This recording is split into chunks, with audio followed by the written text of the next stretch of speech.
महान वैज्ञानिक Albert Einstein से एक बार पूछा गया था कि क्या तीसरा विश्व युद्ध परमाणु बमों से लड़ा जाएगा। जवाब में आइंस्टीन ने कहा था कि तीसरे विश्व युद्ध का तो पता नहीं, लेकिन अगर चौथा महायुद्ध हुआ तो वो निश्चित तौर पर ईंट पत्थरों से लड़ा जाएगा। कहने का मतलब यह था कि तीसरे विश्व युद्ध में ही सब कुछ स्वाहा हो जाएगा, तो चौथे महायुद्ध के लिए हथियार बचेंगे ही नहीं। दशकों पहले कही गई आइंस्टीन की यह बात क्या 21वीं सदी में सच साबित होगी? क्योंकि दुनिया के ताकतवर देश जिस तरह से जोर आजमाइश करने लगे हैं, वो इसी बात का इशारा दे रही है। मौजूदा वक्त में दुनिया में 5 जंग के मैदान बन चुके हैं, जहां जरा सी चिंगारी किसी बड़ी त्रासदी का सबब बन सकती है। सवाल यह है कि आर्मेनिया और अजरबैजान क्या महायुद्ध का महज एक ट्रेलर है? ये सुपर एक्सक्लूसिव रिपोर्ट देखिए। काराबाख बना कब्रिस्तान, 500 घंटे से नॉन स्टॉप घमासान। युद्ध का दायरा बढ़ चुका है, वर्ल्ड वॉर कब है हो चुका है। आर्मेनिया अजरबैजान झांकी है, 5 जंगे मैदान बाकी हैं। खौफ है, दहशत है, धमाके हैं, मौत है। 3 हफ्ते से मध्य एशिया के जंगे मैदान में नारगोनो काराबाख के आसमान में ऐसे ही मौत आंख मिचौली खेल रही है। रात भर बरसते बारूद के बाद नारगोनो काराबाख की हर सुबह इसी तरीके से होती है। पहली किरण के साथ ही धमाके शुरू हो जाते हैं, सायरन की आवाज गूंजने लगती है और जिंदगी की तलाश में उजड़े आशियानों से निकले लोग फिर से तहखानों में दुबक जाते हैं, इस उम्मीद के साथ कि कभी तो ये अंधेरा खत्म होगा। वो कल आएगा, जरूर आएगा, लेकिन तब तक बहुत देर हो चुकी होगी। 50,000 से ज्यादा जानें जा चुकी हैं। इस जंग में अब तक लाखों लोग बेघर हो चुके हैं, कई घरों के चिराग बुझ चुके हैं। जो जिंदा हैं वो आखिरी सांस तक लड़ने का फैसला कर चुके हैं। ये तस्वीर सरहद के करीब मार्तूनी शहर की है, जो अजरबैजान के हमलों में खंडहर हो चुका है। जो लोग हैं वो शहर छोड़कर आर्मेनिया की राजधानी येरेवान जा रहे हैं, लेकिन सिर्फ महिलाओं, बच्चों और बहुत बुजुर्ग लोगों को ही भेजा जा रहा है। ये वो बच्चे हैं जिनके पिता काराबाख के इलाके में लड़ाई लड़ रहे हैं और बच्चों को यहाँ भेज दिया है क्योंकि पिता की लड़ाई दुश्मनों के साथ में, लेकिन बच्चों को पर कोई संकट नहीं आना चाहिए। और इसीलिए ये जो फूल से मासूम से बच्चे आपको दिख रहे हैं, ये काराबाख के उन सोल्जर्स के बच्चे हैं और उनको यहाँ भेजा गया है। येरेवान में यहीं पर रह रहे हैं। यहीं पर देखिए इनके लिए इंतज़ाम किए गए हैं। शेल्टर हाउस में कार्टून चल रहा है, ये बच्चे देख रहे हैं, लेकिन बीच बीच में इनको पिता का ख्याल भी आता है।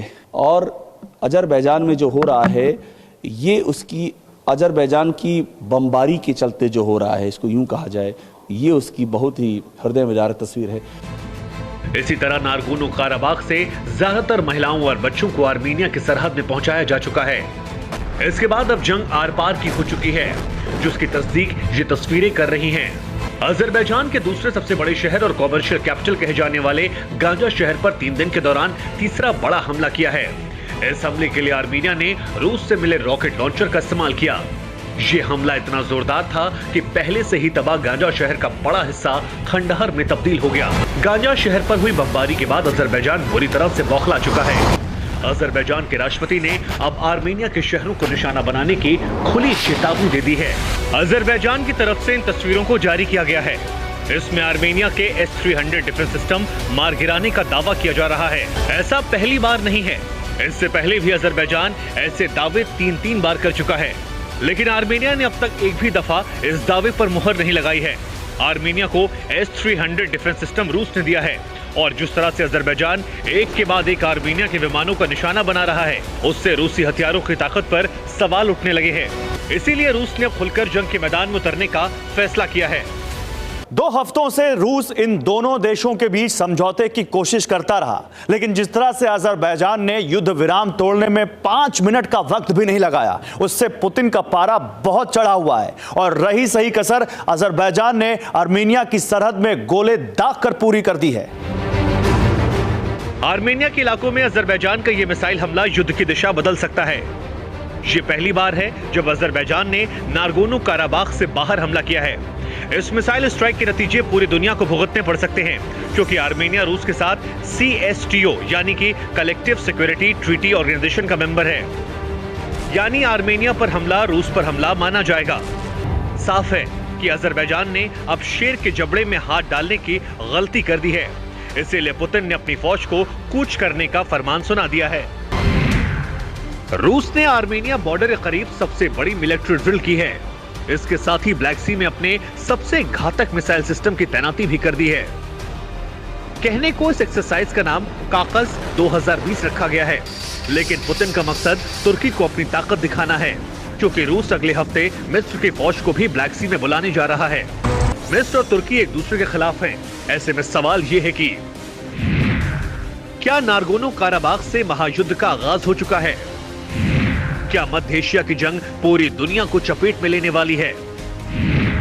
क्या रूस के बाद अमेरिका भी मैदान में उतरने वाला है? नारगोनो काराबाग में बेगुनाहों पर बरसते बारूद से हर मुल्क सख्ते में है।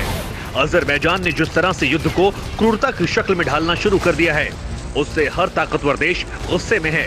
सवाल यह है कि आर्मेनिया और अजरबैजान की जंग ने युद्ध के नए मैदान तैयार कर लिए हैं।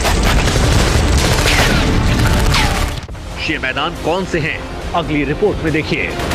अड़ी सोमवार से शुक्रवार शाम 6 बजे सिर्फ TV9 भारतवर्ष पर।